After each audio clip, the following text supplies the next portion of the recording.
All India Muslim personal law board ने ज्ञानवापी मस्जिद समेत दीगर मसाजिद के तहफ़्फ़ुज़ के लिए लीगल टीम तश्कील दी है। लीगल टीम 1991 एक्ट का जायजा लेगी। बोर्ड ने कहा कि अगर जरूरत पड़ी तो मसाजिद के तहफ़्फ़ुज़ के लिए पुरअमन तहरीक शुरू की जाएगी। देखिए एक रिपोर्ट।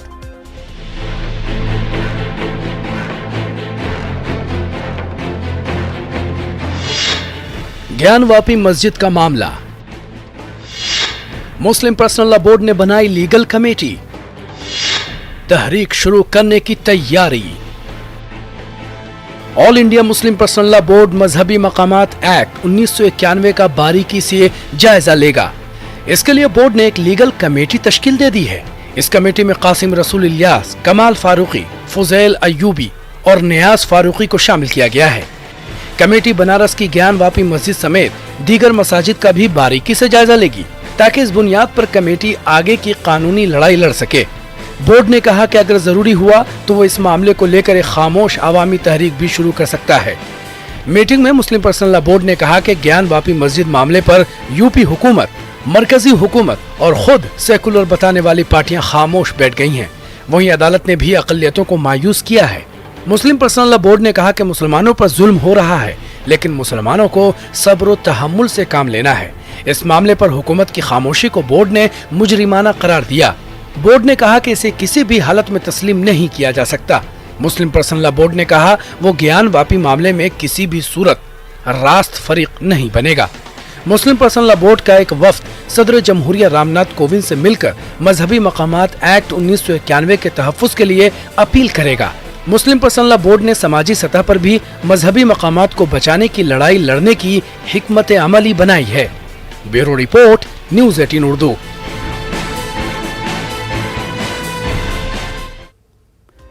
जमीयत उलमा हिंद के कौमी सदर मौलाना महमूद मदनी का कहना है कि ज्ञानवापी मस्जिद का मसला इन दिनों फरका परस्त अनासर की शरारतों की वजह से अवामी और अदालती सतह पर मौजूए बहस बना हुआ है। चंद दुश्मन अनासर और मुतासिब मीडिया इसे जज्बाती पर्दे पर लपेटकर दोनों बिरादरियों के दरमियान दरार पैदा करने की कोशिश कर रहे हैं। इन हालात में मौलाना महमूद मदनी ने अहले वतन से बिलखुसूस मुसलमानों से अपील की कि वो इस मसले को सड़क पर ना लाएं, अवामी मुजाहरों से गुरेज करें और मुल्क की सभी तंजीमें बराह रास्त मदाखलत न करें। कोर्ट इस मसले को देख रही है, कोर्ट को फैसला करने दें। उन्होंने उलमा कराम से गुजारिश की है कि वो टीवी के डिबेट्स में शिरकत न करें, क्योंकि इश्तियाल अंगेज बहसें और सोशल मीडिया पर तकरीरें किसी भी तरह मुल्क और मुसलमानों के मफाद में नहीं है।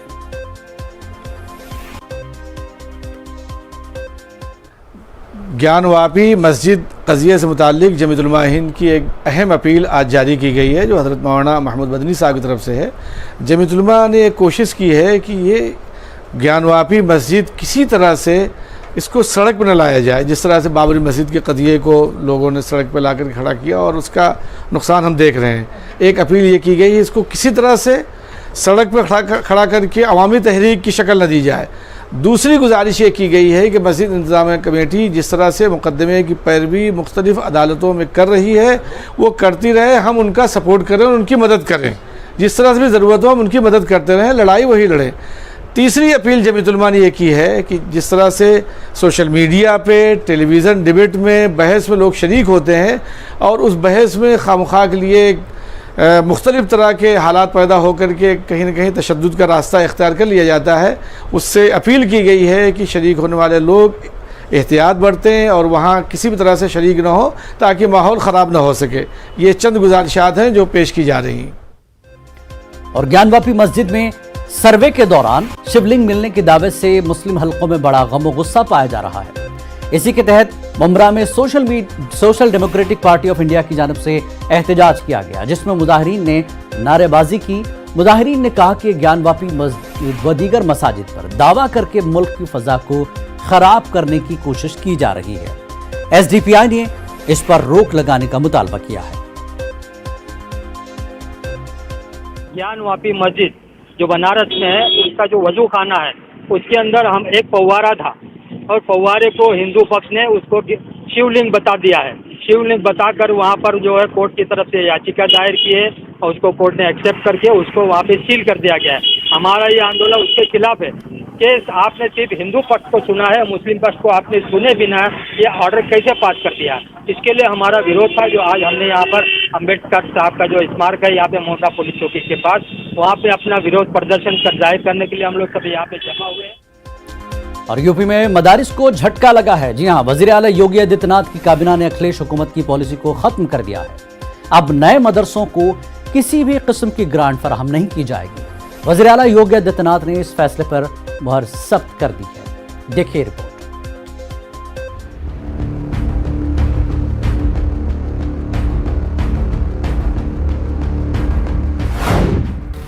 यूपी में नए मदरसों की मुश्किलें बढ़ी। नए मदरसों को अब कोई माली इमदाद हासिल नहीं होगी। योगी काबीना का फैसला। योगी हुकूमत ने अखिलेश हुकूमत की पॉलिसी खत्म की। उत्तर प्रदेश में नए मदरसों को अब कोई ग्रांट नहीं दी जाएगी। वज़ीर आला योगी आदित्यनाथ ने इस फैसले पर मुहर सख्त कर दी है। योगी हुकूमत की साबिक़ा मुद्दत-ए-कार के दौरान भी मदरसों को ग्रांट नहीं दी गई थी। ताहम अब काबीना ने बाज़ाब्ता तौर पर इस तजवीज़ को मंजूर कर लिया है। अदालत में जाने से भी मदारिस को रिलीफ नहीं मिलेगा। योगी हुकूमत ने अखिलेश हुकूमत की पॉलिसी खत्म कर दी है। फिलहाल यूपी में सिर्फ 558 मदारिस ऐसे हैं जिन्हें सरकारी ग्रांट दी जा रही है। अक़लियती बहबूद और वक्फ के वजीर धर्मपाल सिंह ने बताया कि हालिया 10वीं सतह के मुस्तकिल तस्लीम शुदा मदारिस को साल 2003 तक ग्रांट लिस्ट से मुताल्लिक़ पॉलिसी को खत्म करने की तजवीज़ काबीना में रखी गई थी। इस तजवीज़ की मंजूरी के बाद अब किसी नए मदरसे को ग्रांट लिस्ट में शामिल नहीं किया जाएगा। योगी हुकूमत की साबिक़ा मुद्दत-ए-कार में 146 मदरसों की जानिब से ग्रांट देने की दरख्वास्त की गई थी, जिनमें से 100 मदारिस को तो फहरिस्त में शामिल कर लिया गया था। ताहम बाकी 46 मदारिस का मामला अभी ज़ेर समाअत है। बताया जाता है कि ये मदारिस मयार पर पूरा नहीं उतर रहे थे। मौलाना सुफियान निज़ामी ने हुकूमत से इस फैसले पर नजरसानी करने का मुतालबा किया है। देखिए, कोई भी ऐसा कदम जो मदरसों को मेन स्ट्रीम में जोड़ने वाला हो, मदरसों को तालीम और तरक्की की राहों पर गामजन करने वाला हो, मदरसों में पढ़ने वाले बच्चों को आम सहूलियात फराहम करने वाला हो, उस पर किसी को एतराज़ नहीं है और न करना चाहिए। जो मदरसे फ़र्जी हैं उन मदरसों को बंद किया जाए। जो मदरसे फ़र्जी तरीके से अनुदान ले रहे हैं उन मदरसों की भी निशानदेही की जाए, उन पर भी ताला डालने का काम किया जाए। लेकिन ये जो फैसला किया गया है कि आगे से किसी भी मदरसे को अनुदान नहीं दिया जाएगा, मुझे लगता है कि इस पर सरकार को, हुकूमत को नजरसानी करने की ज़रूरत है, क्योंकि हमारे वज़ीर आज़म ने खुद इस बात को कहा है कि मदरसा मॉडर्नाइजेशन स्कीम के तहत एक हाथ में कुरान होगा, एक हाथ में लैपटॉप होगा। क़ारी इसहाक़ का मानना है कि यूपी हुकूमत को इस फैसले की वजाहत करनी चाहिए कि यह किस बुनियाद पर लिया गया है, जबकि समाजी कारकुन ताहिरा हसन का कहना है कि तमाम मदारिस के साथ ये सलूक ठीक नहीं। तो मैं समझता हूं कि अगर सरकार ने इसको बंद किया है तो सरकार को अपनी वजाहत पेश करनी चाहिए थी कि वो इसको किस बुनियाद पर बंद कर रही है। क्या उनके पास बजट नहीं है? क्या इसलिए कि मदरसे से मुताल्लिक मामला है, या फिर कुछ और वजह है? जब भी कोई चीज़ शुरू करे या बंद करे तो सरकार की जिम्मेदारी होनी चाहिए कि वो वजाहत पेश कर कर उस कार्य को अंजाम दे। सरकार ने जो फैसला लिया है तो मैं समझता हूं कि सरकार को अपनी ये बात वाज़ेह करनी चाहिए कि वो इसको किस बिहाफ पर बंद करना चाहती है। उत्तर प्रदेश में 558 ऐसे मदरसे हैं जिनको उत्तर प्रदेश सरकार ग्रांट देती है। मेरा मानना है कि नए मदरसों को जो इनका नया एक ऑर्डर आया है कि उसको ग्रांट नहीं दी जाएगी, ये बेहतर होता कि जो मानक पे खरे नहीं उतर रहे हैं उन्हें ग्रांट ना दी जाए। तो मुझे लगता है कि अगर नए मदरसे मॉडर्नाइज होके आ रहे हैं और सभी सब्जेक्ट्स को उसमें इंक्लूड करके पढ़ा रहे हैं और एक साइंटिफिक टेम्पर दे रहे हैं, तो उनको एड मिलना चाहिए, और जो मानक पे खरे नहीं उतर रहे हैं उनको एड को बंद किया जाना चाहिए। इस्लामी मदरसा modernization teachers association of India के कौमी सदर एजाज अहमद ने योगी हुकूमत के इस फैसले पर मायूसी का इजहार किया है। उन्होंने कहा कि मदरसों को अगर माली इमदाद नहीं दी जाएगी तो उनकी तजदीद का काम ठहर जाएगा। इसका सबसे ज्यादा असर उन असातिज़ा पर पड़ेगा जो इन मदरसों में दर्स व तदरीस का काम अंजाम देते हैं।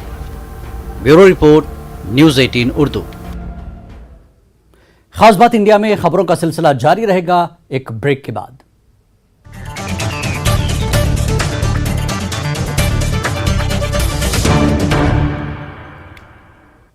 खास बात इंडिया में एक बार फिर आप सभी का इस्तकबाल है। महाराष्ट्र स्टेट वक्फ बोर्ड के एग्जीक्यूटिव अरकान की 2 रोजा मीटिंग मुतादिद अहम फैसलों के साथ इख्तिताम को पहुंची। रियासती वक्फ बोर्ड के चेयरमैन डॉक्टर वजाहत मिर्जा का कहना है कि रियासत भर में 20 मई से 30 मई के दरमियान मस्जिदों के रजिस्ट्रेशन की मुहिम चलाई जाएगी ताकि तमाम मसाजिद को रिकॉर्ड पर लिया जा सके। इसके अलावा वक्फ बोर्ड में नई तकर्रुरियों के ताल्लुक से हुकूमती सतह पर रिक्रूटमेंट रूल्स बनाए जा रहे हैं, जिसके तहत 169 अफराद की तकर्रुरियां अमल में आएगी। लेकिन तहवील में ली गई वक्फ जायदादों पर मुस्तकबिल करीब में कौन से प्रोजेक्ट पर अमल किया जाएगा या मीटिंग में इस ताल्लुक से कोई फैसला हुआ या नहीं, इस ताल्लुक से चेयरमैन ने किसी तबसरे से गुरेज किया। अहम फैसले लिए ख़ास तौर पे मस्जिदों के रजिस्ट्रेशन के मामले जो पेंडिंग है, ये हमने 10-20 तारीख से 30 तारीख तक मस्जिद के रजिस्ट्रेशन का एक स्पेशल ड्राइव चलाने का फ़ैसला किया है। जो भी मस्जिदों के रजिस्ट्रेशन के मामले हमारे बोर्ड में पेंडिंग है, इसको जल्द से जल्द आगे बढ़ा के हम अंजाम देके इनको रजिस्ट्रेशन देने का काम करेंगे। और दूसरा एक फ़ैसला हमने ये किया है ख़ास तौर पे कि हमारे पास अभी आप जानते हैं 169 लोगों की भरने की परवानगी हमको महाराष्ट्र सरकार ने दी है। तो हमारे पास जो एम्प्लॉय का शॉर्टेज था, ये जल्द से जल्द दूर होने जा रहा है। उनके रिक्रूटमेंट रूल मंत्रालय लेवल पे बन रहे हैं और इंशाल्लाह उम्मीद करते हैं आने वाले 3 महीने में 169 जगह भरने का काम महाराष्ट्र स्टेट वक्फ बोर्ड करेगा। लेकिन जब तक हमको कर्मचारियों की कमी ना रहे, इसलिए हमने कुछ कर्मचारियों को कॉन्ट्रैक्ट बेसिस पे लेने का फैसला किया है और आज उसके रेजोल्यूशन पास। और कर्नाटक में तब्दीली मजहब पर पाबंदी का बिल ऑर्डिनेंस की शक्ल में नाफिज हो चुका है। 17 मई यानी कल गवर्नर थावरचंद गहलोत ने इस ऑर्डिनेंस पर दस्तखत किए। तब्दीली मजहब पर काबू पाने के इस नए कानून का श्रीराम सेना ने खैर मकदम किया है। श्रीराम सेना के सरबराह प्रमोद मुतालिक ने हुकूमत और वज़ीर आला को मुबारकबाद पेश की है। प्रमोद मुतालिक ने एक बार फिर इश्तियाल अंगेज और मुतनाज़ा बयान जारी करते हुए कहा कि रियासत में ईसाई तबके की जानिब से तब्दीली मजहब का काम एक कैंसर की तरह फैल रहा है, इस पर रोक लगाना जरूरी था। ಕರ್ನಾಟಕ ಬಿಜೆಪಿ ಸರ್ಕಾರ ಮತಾಂತರ ನಿಷೇಧ ಕಾಯ್ದೆ ಜಾರಿ ಮಾಡಿದ್ದನ್ನ ಶ್ರೀರಾಮ್ ಸೇನೆ ಸಂಘಟನೆ ನಾವು ಸ್ವಾಗತ ಮಾಡ್ತಾ ಇದ್ದೀವಿ। ಸರ್ಕಾರಕ್ಕೆ ಮುಖ್ಯಮಂತ್ರಿಗಳಿಗೆ ಅಭಿನಂದನೆಗಳನ್ನು ಹೇಳ್ತಾ ಇದ್ದೀವಿ। ಇತ್ತೀಚೆಗೆ ಕರ್ನಾಟಕದಲ್ಲಿ ವಿಶೇಷವಾಗಿ ಬುಡಕಟ್ಟು ಜನಾಂಗ, ದಲಿತ ಜನಾಂಗ ಅವರನ್ನು ಗುರಿಯಿಟ್ಟು ಮತಾಂತರವನ್ನು ಮಾಡ್ತಾ ಇರುವಂತಹ ಕ್ರಿಶ್ಚಿಯನ್ರು ಈಗ ಎಲ್ಲ ಜಾತಿಗಳನ್ನು ಆವರಿಸಿದ್ದಾರೆ। ವ್ಯವಸ್ಥಿತವಾಗಿ ಬಹಳ ದೊಡ್ಡ ಪ್ರಮಾಣದಲ್ಲಿ ಇವತ್ತು ಈ ಕ್ರಿಶ್ಚಿಯನ್ ಮತಾಂತರ ಕ್ಯಾನ್ಸರ್ ಹರಡ್ತಾ ಇದೆ। और इंटरनेशनल म्यूजियम डे के मौके पर आज अलीगढ़ मुस्लिम यूनिवर्सिटी के शोबे म्यूजियोलॉजी में एक इंटरनेशनल सेमिनार का इनेकाद किया गया, जिसमें इस मरतबा तय किए गए आलमी मौजू पावर ऑफ म्यूजियम पर दुनिया भर से जुड़े लोगों ने अपने तासुरात का इजहार किया। शोबे के सरबराह प्रोफेसर अब्दुल रहीम और डॉक्टर दानिश महमूद ने बताया कि कोरोना के बाद म्यूजियोलॉजी के मैदान में काफ़ी नुकसान हुआ है। अब जब हालात मामूल पर हैं तो हमें इन नुकसानात की भरपाई के लिए इक़दामात करने की ज़रूरत है।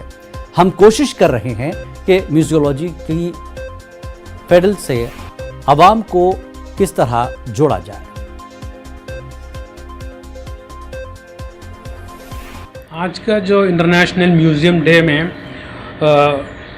जनरली हम जो है वर्चुअल टूर के बारे में डिस्कस किया है, क्योंकि ये पैंडमिक में हमने ये लर्न किया 2 साल जो म्यूज़ियम लॉकडाउन हुआ, तब जो पब्लिक को कैसे एंटरटेन किया जाए उसके लिए डिजिटाइजेशन करना है। वर्चुअल टूर जो है कर लोगों को एंटरटेन किया है ये लॉकडाउन पीरियड में। इसके पहले वर्चुअल टूर हमारा हिंदुस्तान में बहुत कम था, अब जो है शुरुआत किया है।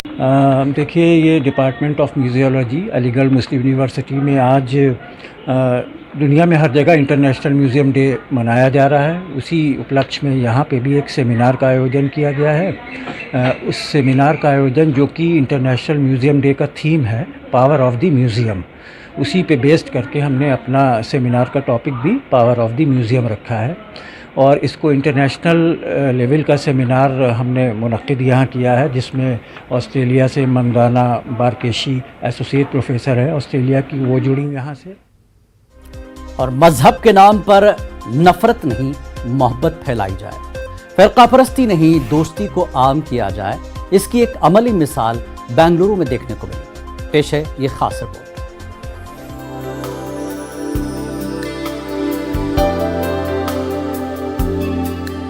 बेंगलुरु की आरटी नगर में मुसलमानों की दावत पर बड़ी तादाद में हिंदू भाइयों ने मस्जिद का रुख किया।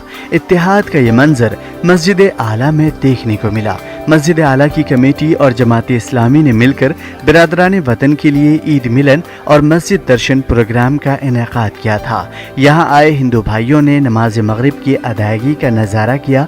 साथ ही नमाज के बाद हुई तकरीब में जमात इस्लामी हिंद कर्नाटका के सेक्रेटरी अकबर अली ने कन्नड़ी जुबान में वुजू, अजान, नमाज और चंद दीगर अमाल की जानकारी पेश की। मस्जिद के मिंबर मेहराब, मीनार दीवार की अहमियत बयान की गई। मस्जिद दर्शन का मौका फराहम किए जाने पर बिरादरान वतन ने खुशी का इजहार किया। बहुत सीखा मैं अभी अंदर मस्जिद के आने के बाद बहुत सीखा, क्यों तो बाहर से क्या हो रहा था, आजकल मस्जिद के अंदर ये होता है वो होता है, इलीगल एक्टिविटी होता है, बाद में भगवान एक ही होता है, हमारा अल्लाह छोड़ के दूसरा नहीं होता है, कौन सा भगवान है, तो यही बोल के देते बोल के दिमाग में था। हम अंदर आने के बाद मालूम पड़ रहा है मेरे को ये सब लोग भगवान एक ही होता है, सब कुछ धोखा नहीं करना, किसी से भगवान को या बहुत सिर झुका के नमाज करना है, बड़ा लोगों को इज्जत करना है, किसी को धोखा नहीं करने जैसे आजू बाजू से अच्छा से हम दोस्त करना है। आज हिंदू और मुस्लिम एक रह के बोल के रहना बोल के ये फंक्शन किया था। So this is a good initiative. I feel we are all brothers and this shows us and they explained us what about the Muslim, how they pray, what they do, so which is a knowledgeable thing which is required for each and everyone. Today in this generation of India, what is going on, we can see that there is a lot of divisive forces that is going on. Such initiatives brings us together. This our country has a history of 70 years of where unity is our strength. इस मौके पर इशाइया का एहतमाम किया गया था। मुंतज़िमीन इजलास ने कहा कि इस मस्जिद में पहली मरतबा इस तरह का प्रोग्राम मुनक़िद किया गया है। देर आयद दुरुस्त आयद, एक दूसरों को समझने, शिकवा शिकायतों को दूर करने, आपस में मेल मिलाप कायम करने का ये मौका काबिल कद्र साबित हुआ।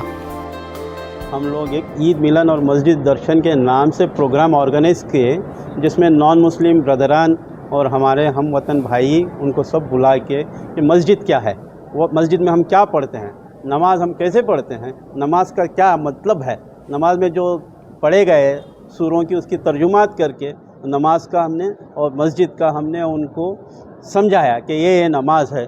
हमारा मज़हब दीन इस्लाम जो है वो सबसे मोहब्बत का पैगाम देता है, तो उस सिलसिले में ये जो कोशिश हुई है इसको हर जगह होना चाहिए। अपनों में बहुत से प्रोग्राम कर लेते हैं, लेकिन कोई प्रोग्राम ऐसा हो जो गैरों तक भी जाए, इस वास्ते कि उनको, हम लोगों को समझने, हमारे दीन को समझने, हमारे उसूलों को समझने आसानी हो। कि मस्जिद के ज़िम्मेदारान जब गैर मुस्लिम भाइयों से उन्होंने मुलाकातें की तो लोगों ने बड़ी खुशी का इजहार किया कि मस्जिद के ज़िम्मेदार हमारे घर तक आए हुए हैं। आज हम देखते हैं कि इस प्रोग्राम के अंदर बड़ी तादाद में गैर मुस्लिम भाई तशरीफ़ लाए हैं। समाज में आजकल मस्जिदों से आज़ान, मंदिरों से घंटियों की गूंज से ज़्यादा अब कहीं सियासी शोरगुल, नफरत का शोर शराबा सुनाई दे रहा है। यही हंगामा मीडिया में भी जगह बना रहा है, लेकिन ज़मीनी सतह पर बेंगलुरु और दीगर शहरों में लोगों में अखुवत व भाईचारे को परवान चढ़ाने के लिए ऐसी कई कोशिशें हो रही हैं जो समाज के लिए खुश आइंद हैं। न्यूज़ 18 उर्दू के लिए बेंगलुरु से रऊफ अहमद हल्लोर की रिपोर्ट। मुसलमान अगर अपने मकसद हयात को समझ ले और बामकसद जिंदगी गुजारने का आज़म कर ले तो जिंदगी के मैदान में मुसलमानों का मुकाबला कोई नहीं कर सकता। इन ख्यालात का इजहार ज़कात फाउंडेशन ऑफ इंडिया के डॉक्टर सैयद जफर महमूद ने किया। वो औरंगाबाद के मौलाना आज़ाद रिसर्च सेंटर में मुनक़्क़दा एजुकेशन कॉन्फ्रेंस से खिताब कर रहे थे। रियासती सतह की इस एक रोज़ा कॉन्फ्रेंस में मुल्क के मुख्तलिफ शहरों से मंदुबीन ने शिरकत की।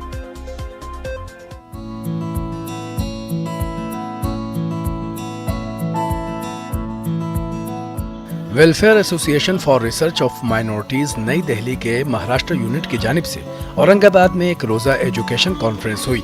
इस कॉन्फ्रेंस में ज़कात फाउंडेशन ऑफ इंडिया के chairman doctor Syed Zafar Mahmood, Abdul Karim Pareek, welfare trust के चेयरमैन अब्दुल मजीद पारिक और दीगर तालीमी माहिरीन ने खास तौर पर शिरकत की। मुल्क गिर सतह पर तालीमी मैदान में मुसलमानों के पिछड़ेपन पर कॉन्फ्रेंस में संजीदगी से गौर किया गया। को अल्लाह ताला ने बनाया ही इसीलिए है ताकि वो इसका इम्तिहान ले कि उनमें से कौन लोग अब अल्लाह ताला की दी हुई इस्तिताअत, उसके दिए हुए वसाइल का इस्तेमाल करके दूसरे जो ज़रूरतमंद लोग हैं उनकी ज़िंदगी ज़्यादा बेहतर बनाने में लगा हुआ है। तो एक्चुअली वो कमी है जो आप कह रहे हैं। उसका हल क्या है? हल ये है कि मुसलमान को मालूम हो कि एक्चुअली दीन है क्या, और उसके अलावा उसके बाद फिर उसके ऊपर अमल करे। वो अगर मुसलमान समझ जाए कि दीन है क्या और उस पर वो अमल करने लगे तो कोई प्रॉब्लम। खास बात इंडिया में आज फिलहाल इतना ही है। कल आपसे फिर होगी मुलाकात। आदाब।